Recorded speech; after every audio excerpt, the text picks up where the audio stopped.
engaphendukanga uma nje phuma emzimbeni wakhe ingelosi zikaSathane zisuke seziredi. Uzobona lento ukuthi umuntu efe ngakholwa uyaxhuzula.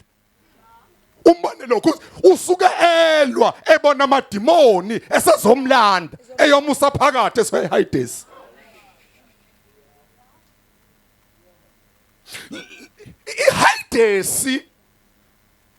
iHades i-waiting room yasechibini lomlilo. Yeah.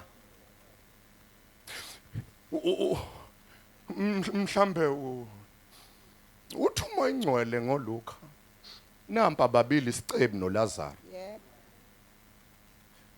Lo munye waye cebile egqokezela inene bese kuzoba yilo eyilungisile indaba yakhe noJesu bafa. Khona into engifisa ungibambele yona. Lithi iBhayibheli kuLazaro lithi wafa wathwalwa. Bese kuthiwa isicebi safa sembele. Ngibambele lento. uLazaro wafa wathwalwa. Umzimba wayenhlabathini yena wathwalwa. Bese lithi iBhayibheli isicebi safa sembele. Isicebi sona kwambela nomzimba waso.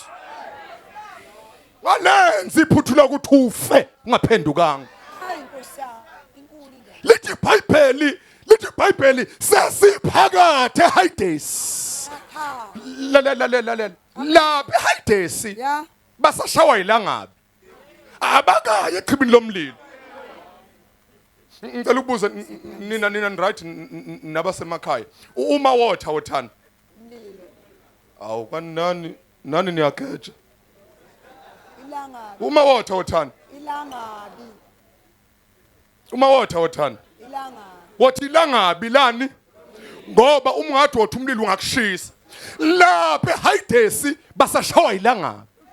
Abakayi kuSambulo chapter 20 echibini lomlilo ume khona ongafunyaniswanga elotshiwe encwadini yokuphila waphonswa echibini lomlilo.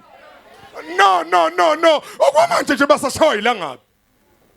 Lithi iBhayibheli sakhala isicebi sasiphakathi sisha sathi ngiyacela kuthunyelwa uLazaro aqobhozise isihloko somunwe wakhe emanzini aphozise ulimi lwami sithi ngiyasha kuleli langa. Ngalenza iphutha lokuthi ufa ungaphendukanga.